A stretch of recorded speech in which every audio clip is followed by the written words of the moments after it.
Good morning. Hello, how are you?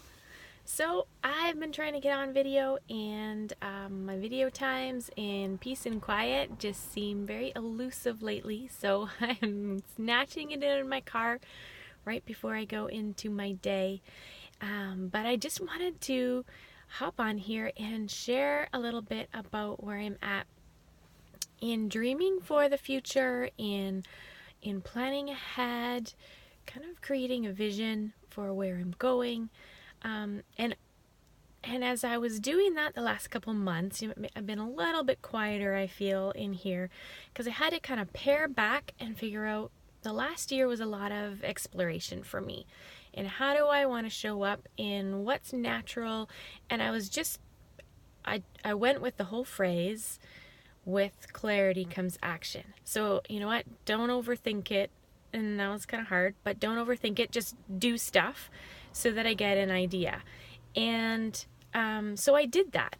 But I realized a few things that I wanted to do, right? Like, how do I show up? Do I fly by the seat of my pants, or do I plan ahead? And for a while, I was just flying by the seat of my pants, figuring out what people wanted, what I was in tune with, what felt aligned to me. And there was an exploration. And for a recovering perfectionist, that was a stretching experience and very liberating to try. In fact, when I did my Myers-Briggs test, I'm a J, so I like structure and routine.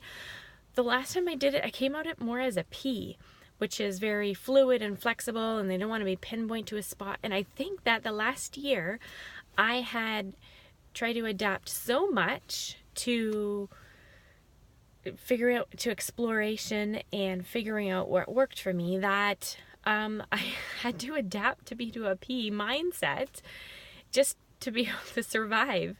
I think that came with a toddler and, the rest of life too. So that was interesting to me. But now I'm going to a new level. And that's why I invested in another coach this spring. And the other thing, and I mentioned it in one of my Facebook posts, is the other thing that is attached to this is understanding my vision and capacity to achieve that. Some things had to shift. And so I had to pare everything down. And one of the biggest thing that I'm focusing on this month, and I'm a work in progress, is getting down my morning ritual. I do not handle my day well. I just can't get up and go. I need to be up before everybody else does, or I am grouchy and cranky and frustrating. And so that I realize that's really important to me. So it's figuring out what time do I need to get up before everybody else does, and what do I need to do in that space of time. So again, I've been exploring, trying different things, and there's different resources I've been looking into, but that has been an important thing. And so, I'm playing around with what kind of exercise, not just every day, but in my week, what kind of exercise do I need to go that feels good for my body and my mind? What kind of journaling do I do? Because journaling, I can realize time flies, and all of a sudden it's like I've passed way my allotted time and I've journaled too long. So I'm playing around with that. Even scheduling and trying to plan ahead, I've realized it makes a huge difference when I know the night before what I'm doing today, even when I'm doing the morning routine. That doesn't come easily for me.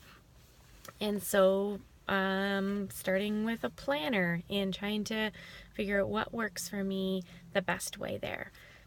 Meditations and affirmations. I was skeptical for the first while.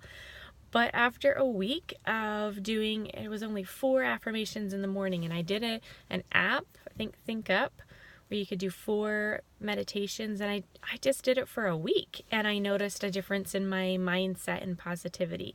And then I didn't have to play the audio all the time, so if I was scared I was going to wake up my daughter, then I was like, I don't want to really play it out loud, and I didn't have my headphones next to me, so I'd heard it enough that I could recite them in my head, and that worked just as well. So I've been playing with all of these things. A lot of them are based from The Miracle Morning by Hal Elrod. There's some principles from Mel Robbins that I've been thinking through. the 5-second rule. So I've been collecting all of these to create my own journey. And so I'm curious, what works for you? Where do you, first of all, how do you start your day? I want to know that. Do you get up early? And what do you do in that time if you do? Or do you kind of get up with everybody else? And how do you feel about that? So if you get up early before everybody else and you have a morning routine, hit 1 in the comments. I would love to know what you do in that routine and if that's working for you. And a 2 in the comments if you don't have a morning routine and you just kind of fly by the seat of your pants or you get with everybody else. And how is that working for you? So 1 or 2, I would love to know. Let me know in the comments and I will see you around.